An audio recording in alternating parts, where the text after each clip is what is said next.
Olá, boa noite! Nesta sexta, o Globo Repórter convida você a levantar voo sem sair de casa.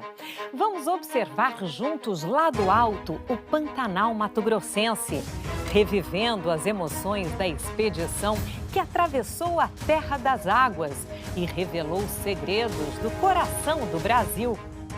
Uma serra que brota na planície, um rio onde nadam as onças.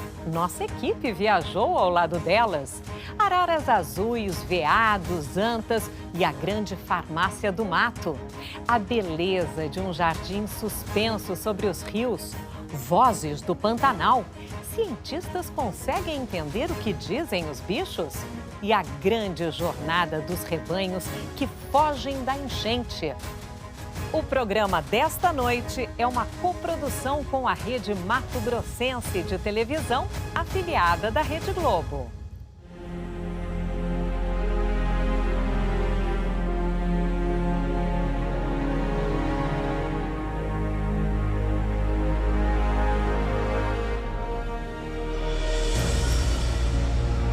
Na imensidão verde, o primeiro desafio é a viagem.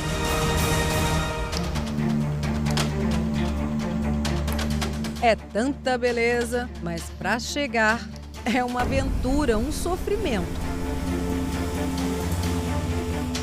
As distâncias, os campos alagados, até parece que a natureza criou esses obstáculos para proteger um tesouro.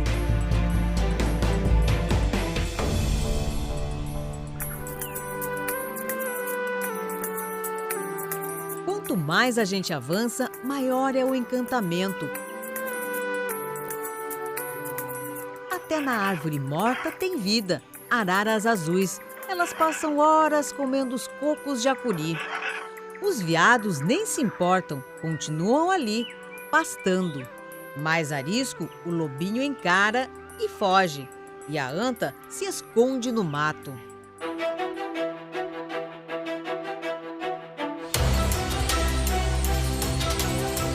É arrebatador, imponente, soberano. O Pantanal, visto de cima, é a terra das águas. Se revela ser um emaranhado de rios, lagoas e verde, muito verde. Aqui, a natureza nos ensina como moldou esse paraíso.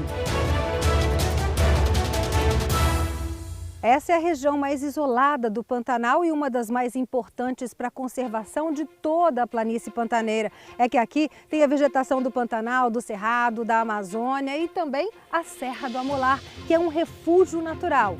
Foi criada uma rede de proteção para manter esse corredor de biodiversidade. Essa é a única região pantaneira que está sempre assim, com muita água. A inundação dificulta o acesso e protege a vida selvagem.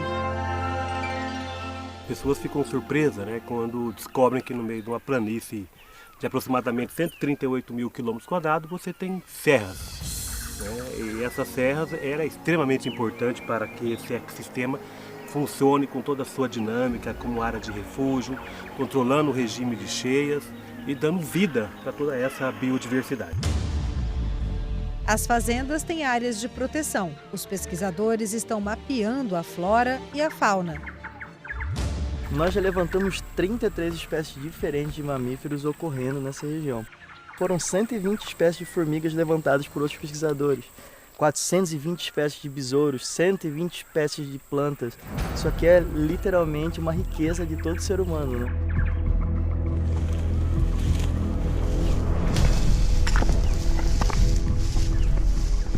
Chegando. Ah, cheguei. Tem umas formigas gigantes ali. São formigas carnívoras que têm uma toxina e a picada é bem dolorida. No passado, as imensas lagoas de água doce confundiram os primeiros aventureiros europeus.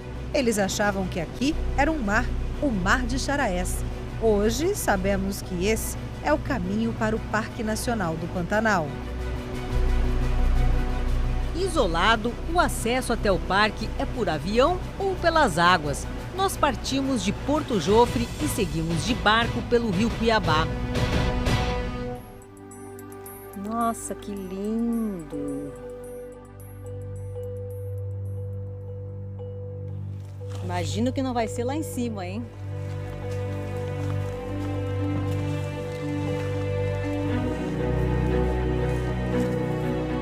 Aqui de cima dá para se ter uma noção melhor do tamanho do Parque Nacional do Pantanal. São 136 mil hectares preservados.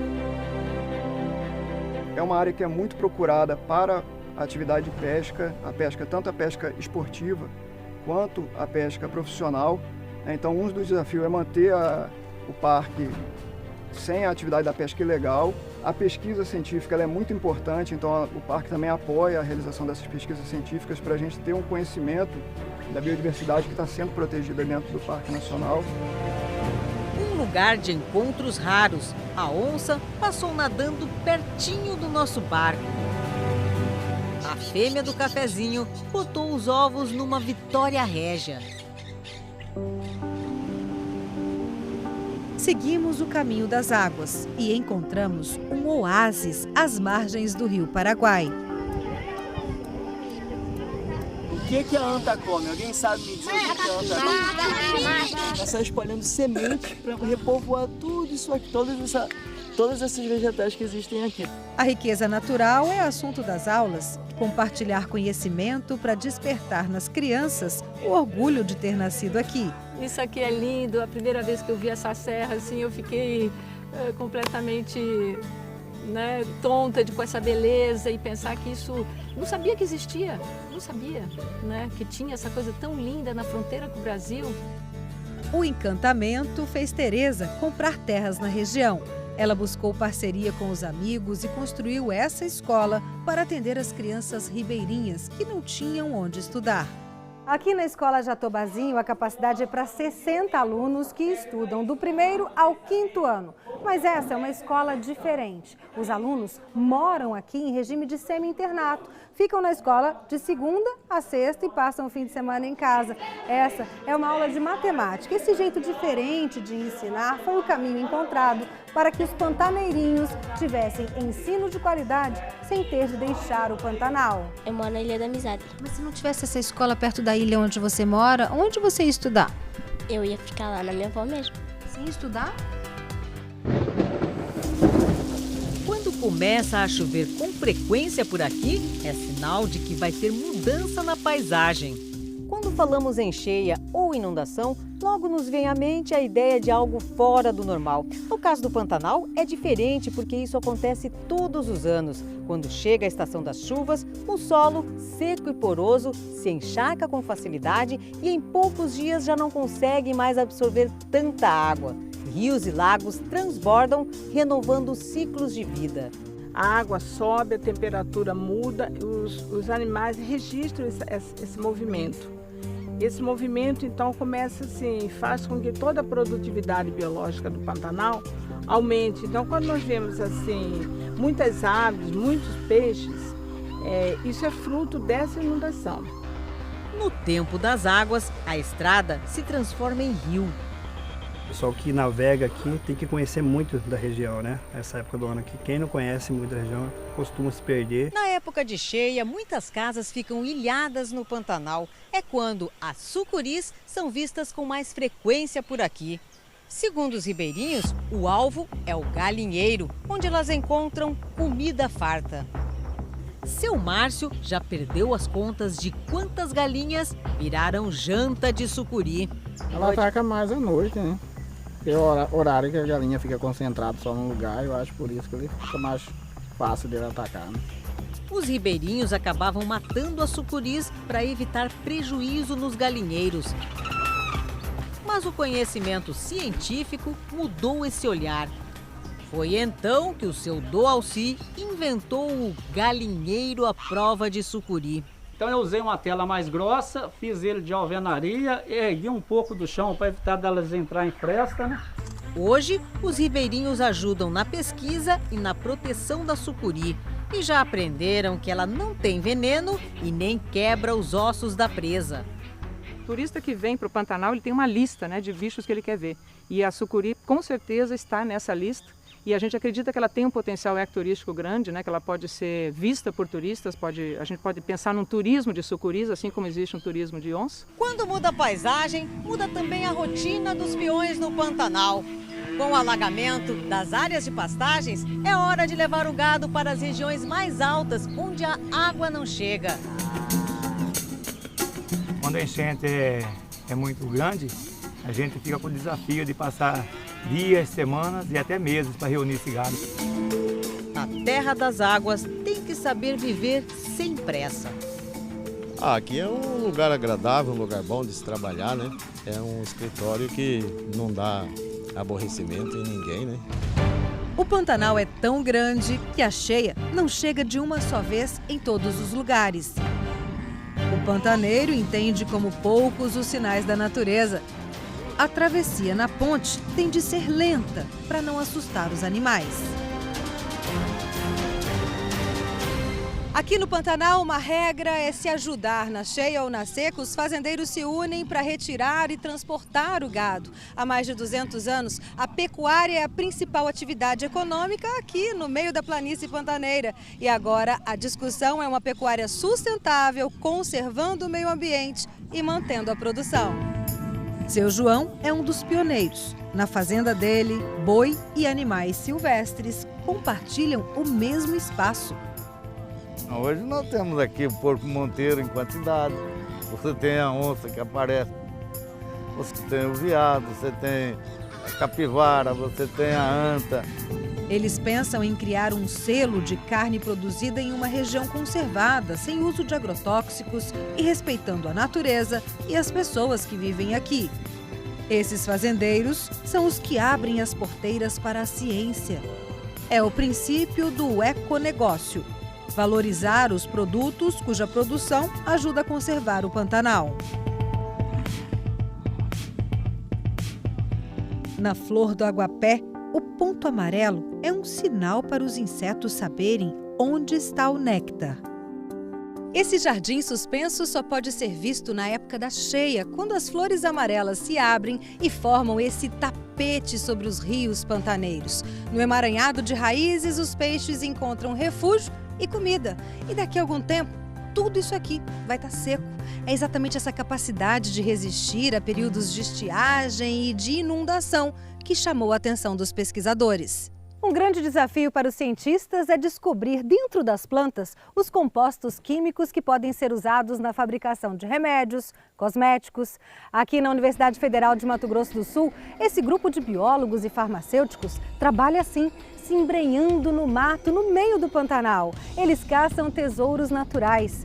Aqui no Pantanal já foram identificadas 2.000 plantas, mas esse número pode ser muito maior, pelo menos 8.000. É um imenso laboratório a ser estudado. Encontramos um pomar nativo no meio do mato.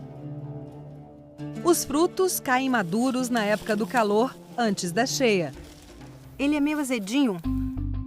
A cor alaranjada é o beta-caroteno, um protetor de células. Na semente e na polpa da canjiqueira tem o pisceatanol. Esse composto inibe o acúmulo de gordura nas células. Ele é um anti-inflamatório, no carocinho é onde mais tem esse composto. E ele também serve para fazer sorvetes, as pessoas utilizam para geleia, para um monte de coisa.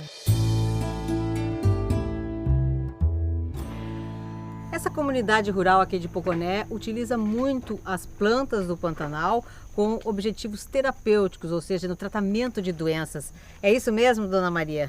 É. Quando assim, as plantas que nós usamos, por exemplo, tem uma febre na criança, nós dá um chá do mato. Ou seja, não precisa nem ir na farmácia, pega tudo no mato. Tudo no mato. A farmácia da Dona Maria está a poucos passos de casa.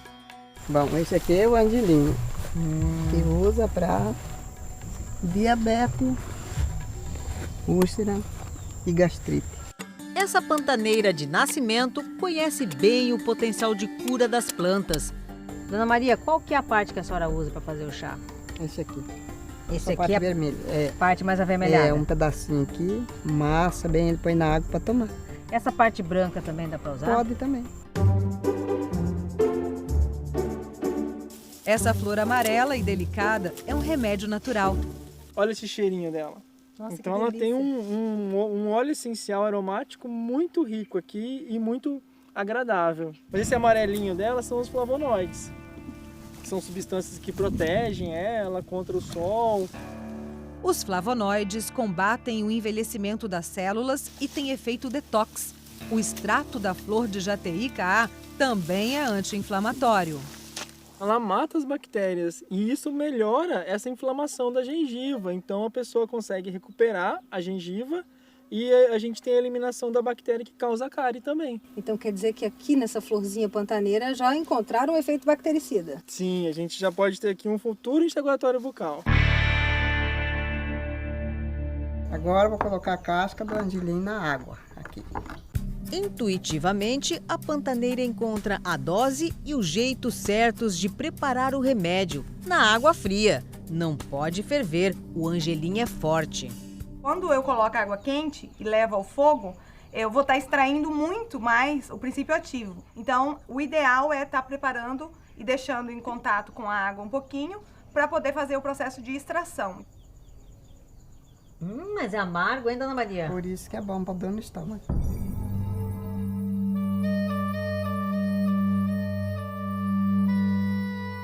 Essas árvores são resistentes ao frio, ao calor, têm raízes profundas que buscam água subterrânea na época da seca. O tronco é revestido por uma casca grossa. Por isso o ipê é um mestre da sobrevivência. Essa espécie aqui só nasce no Cerrado, no Pantanal, é conhecida por para-tudo. E nesse ipê pantaneiro, os pesquisadores encontraram uma substância que é um santo remédio para tratar picada de cobra. Eles maceram essa casca, né, junto com alguma gordura que eles estão levando para cozinhar. Então pode ser uma banha, um óleo, e eles colocam em cima do local da picada.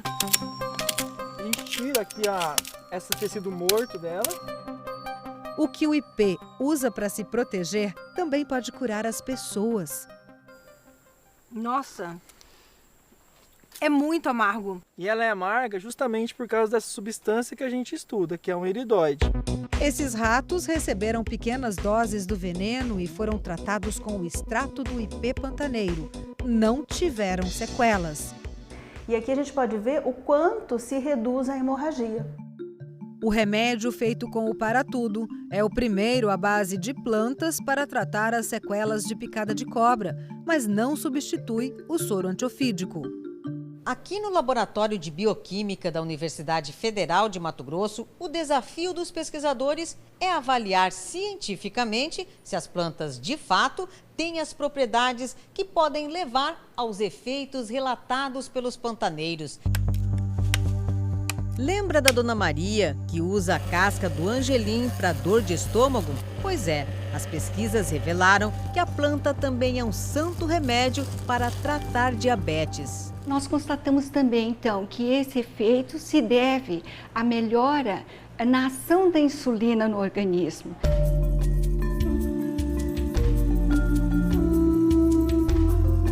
Olhando de cima, até parece que a rocha derreteu e se espalhou na vegetação.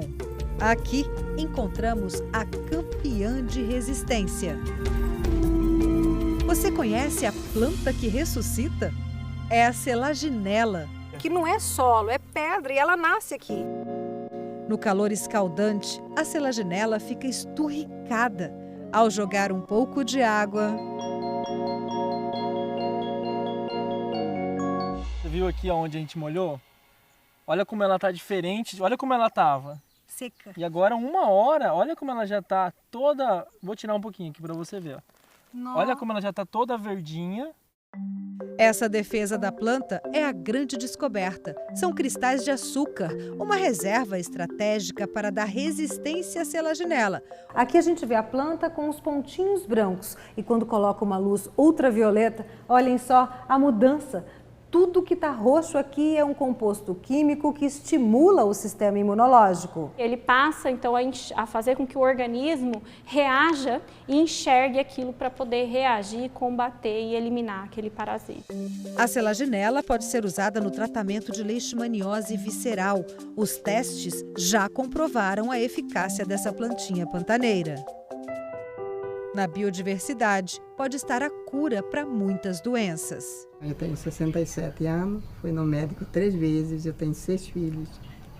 Assim, tudo criado no chá. Sinto uma dorzinha, um chá. Qualquer coisa, corre para a farmácia do mato. Farmácia do mato, é um chá.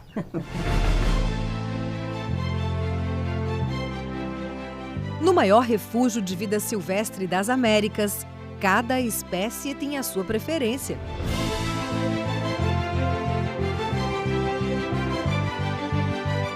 Os campos mais secos são endereço de tamanduá. E chega perto para ver. O tamanduá mirim tem uma vértebra a mais na coluna que o ajuda a se apoiar no rabo e ficar em pé, para parecer maior e assustar o inimigo. Essa bravura passa logo e ele se esconde na árvore mais próxima. Ao amanhecer, os pesquisadores saem em busca do maior de todos os tamanduás. O bandeira é um gigante solitário, um bicho que só existe na América Latina, diferente de tudo. Não possui dentes, tem um metabolismo muito baixo, uma temperatura em torno de 33 graus. Ele tem um olfato muito aguçado, mas audição e visão não. Esse aí não sentiu nosso cheiro. Os pesquisadores preparam os dardos para a captura. Um vai com uma pistola e eu com a zarabatana e a gente faz a anestesia do animal. Agora a gente tem que ficar aqui um pouco longe deles, esperando essa captura. Boa sorte. Obrigada, viu? Vamos lá. A aproximação é lenta. O tamanduá percebe e foge. Aí começa a correria para anestesiar o bicho. E é o assistente de campo, o Fabiano, nascido no Pantanal, que consegue pegar o tamanduá no laço.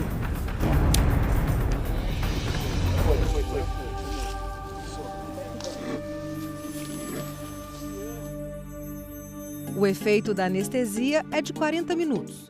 A língua é coberta e umedecida. Os olhos são protegidos para não ressecar. E olha o tamanho dessas unhas. Os exames são feitos no cão. Amostras de pelo e de sangue ajudam a saber se algumas doenças que afetam o gado e animais domésticos podem pôr em risco os tamanduás. Vendo o tamanduá-bandeira assim, quietinho, deitado, a gente pode observar os detalhes desse animal. Esse pelo grosso aqui, toda essa cor. E a impressão é de que é um fóssil vivo, assim, um dinossauro. Há quanto tempo existe essa espécie? Ele tem aqui a estimativa de 13 milhões de anos. Existem 4 espécies de tamanduás no mundo. 3 são encontradas no Brasil. Os estudos indicaram que os mais antigos surgiram no Cerrado e depois se espalharam por outras regiões do país. Mas com a perda de habitat, os tamanduás-bandeira já desapareceram do Rio Grande do Sul e Santa Catarina. Comprimento de cabeça 40,5. A cauda é maior que o corpo e ajuda a manter o equilíbrio quando ele corre pelos campos. Só com câmeras para conhecer melhor os hábitos desse bicho. Com as fotos a gente consegue saber quantos animais andam nessa área, né? Quantas fêmeas, quantos machos, isso a gente identifica pelo padrão de pelagem. Ele passa o dia procurando comida e só come cupins e formigas. Não mastiga. A língua tem 1 metro e a saliva parece cola para capturar o máximo de alimento. Ele tem um pezinho que parece o pezinho de uma criança, ó. Tanto é que aqui no Pantanal tem uma lenda, principalmente no Pantanal Norte, que falam que tem criança andando à noite. Na verdade é o tamanduá. Esse bicho sofre por causa de crendices populares. Viu um tamanduá-bandeira? Era azar. Ai. Era azar. E aí tinha gente que acabava matando o animal, né? E não é nada disso, né? É um bicho maravilhoso. A fama de azarado quase levou o tamanduá à extinção. Fabiano mudou o jeito de pensar depois de virar assistente de campo dos pesquisadores. Você protege? Eu protejo. Não deixa ninguém da carreira em tamanduá? Não deixa não. Outro perigo, as rodovias no Pantanal e no Cerrado. São muitos atropelamentos. No Centro de Reabilitação de Animais Silvestres de Campo Grande, chegou mais um filhote que perdeu a mãe na estrada. Ele ainda toma leite no potinho. Ele acha que a almofadinha é a mãe dele. Olha aqui. Eles ficam em torno de 8 meses, né, grudados no dorso da mãe. E esse aqui é o porto seguro dele. Qualquer ameaçazinha, ele dá uma saidinha, mas se ele se sente ameaçado, ele volta para cá. Hoje, ele vai comer cupim pela primeira vez. A reabilitação é lenta, mas dá resultado. 60% dos filhotes se recuperam e são soltos. Antes disso, recebem um chip para serem monitorados. E no desafio de salvar essa espécie, encontros inesquecíveis. A natureza é incrível aqui e ver este animal, nunca na minha vida eu vi algo assim. Uau! Que emoção, né? É muito emoção. Como se chama o animal? Tamanduá. Tamanduá. Bandeira. Bandeira. Bandeira, como bandeira? Bandeira. Você seria capaz de traduzir a conversa dos animais? Cientistas brasileiros e estrangeiros se juntam para decifrar as vozes do Pantanal. É daqui a pouco.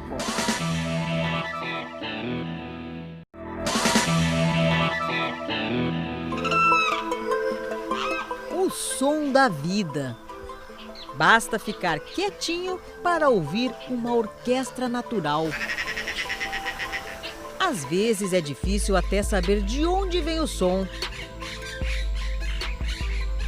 O periquito de papo branco se camufla entre as folhas, mas a gritaria não deixa dúvidas. Ele está lá, fala pelos cotovelos. Assunto é o que não falta entre as aves. As árvores são dormitórios. Antes de se acomodar, os tapirucus e as garças fazem muita algazarra. Os quero-queros dão o alerta quando alguém se aproxima. Algumas aves emitem mais de 120 tipos de sons que podem indicar medo, fome ou acasalamento. Mas tudo isso ainda é um mistério para a ciência. Pesquisadores brasileiros e da Europa se uniram para estudar os sons dos bichos do Pantanal. Neste estudo foram instalados 20 equipamentos como estes em diferentes habitats do Pantanal. Eles têm capacidade para gravar 24 horas por dia, 7 dias por semana, ao longo de um ano sem interrupções. Nenhuma área úmida tem um monitoramento tão preciso como este. O bioma Pantanal é usado por milhares de aves migratórias dos Estados Unidos, do sul da Argentina, da Terra do Fogo. Assim, nós conseguimos registros não só das aves que vivem aqui, mas das que vêm temporariamente para reprodução ou alimentação, como a maioria das aves aquáticas. Esta é a etapa mais complexa e sofisticada da pesquisa. 15 pessoas trabalham simultaneamente aqui em Mato Grosso e nos países parceiros do projeto, Alemanha, Bulgária e Eslovênia, para separar e analisar imagens e sons captados no campo. Eles não têm apenas cantos bonitos, eles têm um complexo repertório de comunicação. A pesquisa com os jacarés revelou que a comunicação entre eles é adaptada ao ambiente. Quando estão acima da água, eles se comunicam como a gente, usam a voz. É uma comunicação bem rápida e direta e todos podem entender. Então, quando ele coloca a cabeça para fora da água para respirar, ele produz 2 sons simultaneamente, o da respiração e o som mecânico da cabeça batendo na superfície da água. Assim, transmite ondas sonoras dentro da água. No grito, os jacarés disputam o poder. Quem fala mais grosso demonstra mais força e marca território.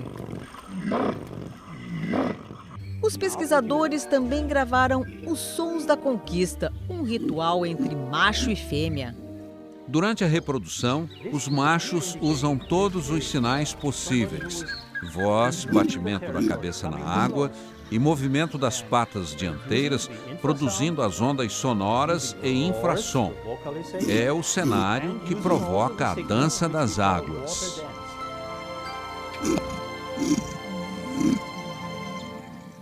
E para quem sempre ouviu falar no grilo falante, os pesquisadores têm um recado. É porque grilo não vocaliza, né? Não tem aparelho vocal, né? Ele flexiona as pernas nas asas e produz esse som, por isso que eles chamam de estrudulação. É uma biblioteca de sons, imagens e vídeos do Pantanal. Isto tudo precisa ser analisado e que possa dar respostas extremamente importantes para a conservação do Pantanal, ou seja, para a conservação da maior área úmida do planeta.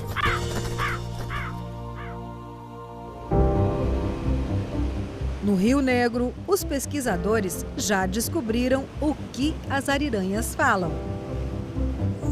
Mãe, é tudo igual, grita apreensiva chamando o filhote.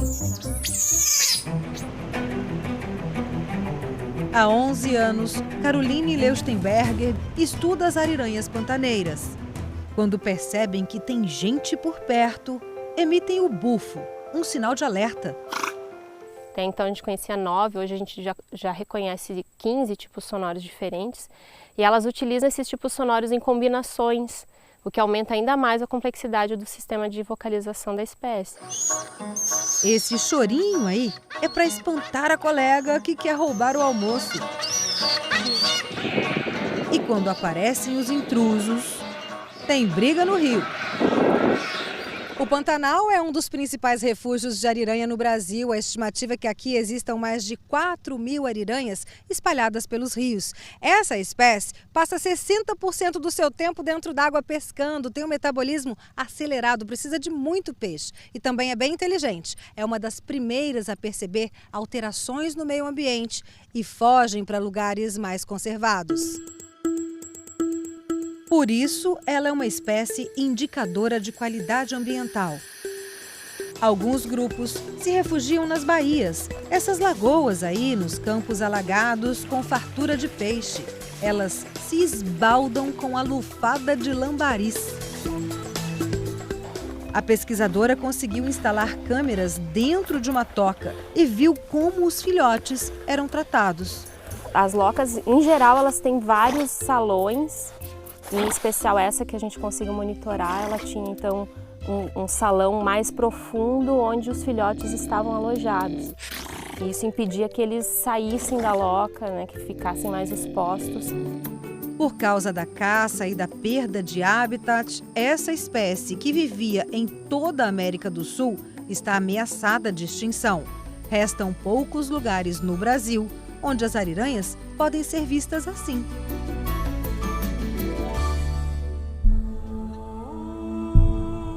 Essas rochas têm mais de 1 bilhão de anos. E quando a gente chega aqui no topo do Pantanal, dá para entender como tudo isso se formou. A serra, ali atrás, é uma barragem natural que segura a enchente e, por isso, a planície vai inundando aos poucos.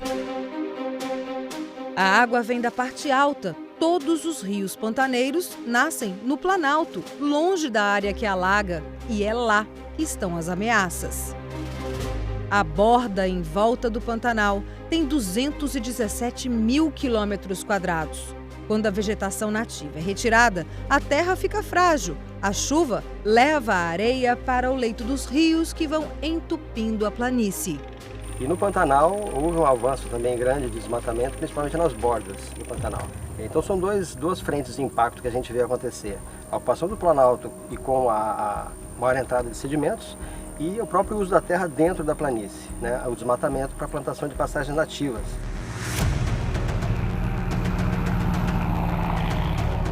Do alto, a imensidão alagada e a serra, fora do Pantanal. Soja a perder de vista. Esses pequenos alagados aí são as nascentes que formam o Rio Paraguai. Tem suinocultura, antigas crateras de garimpo, vegetação nativa que se resume a uma pequena faixa no meio da lavoura. Metade da vegetação da bacia do Alto Paraguai já foi devastada. O encontro das águas aqui não é um espetáculo de beleza, é um desequilíbrio. A água barrenta do rio Sepotuba traz muita terra do Planalto e joga tudo no rio Paraguai.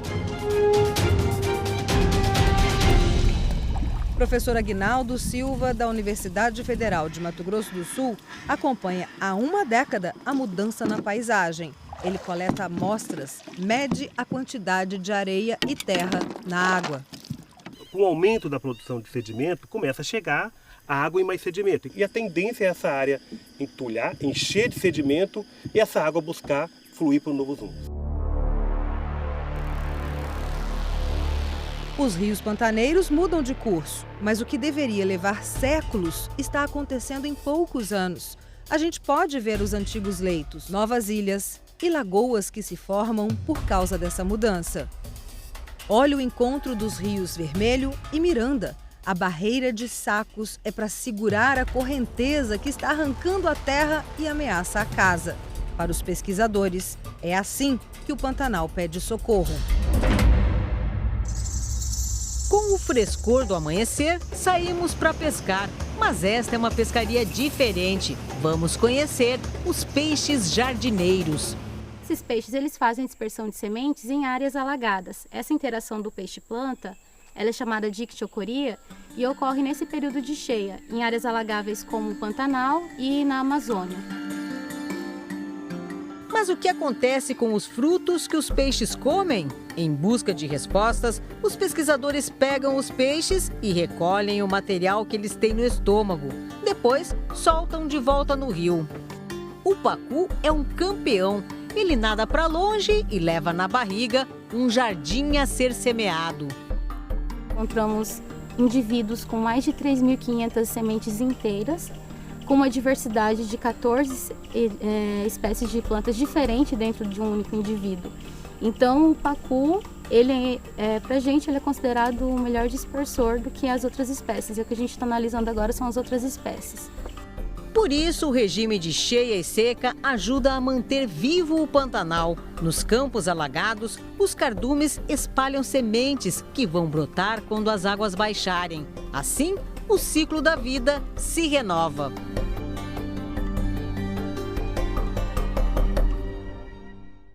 Nossa viagem pelo Pantanal termina aqui. Agora você assiste a sessão Globoplay com a série SWAT. E a gente se vê na sexta-feira que vem com um programa especial. Boa noite para você e, se possível, fique em casa.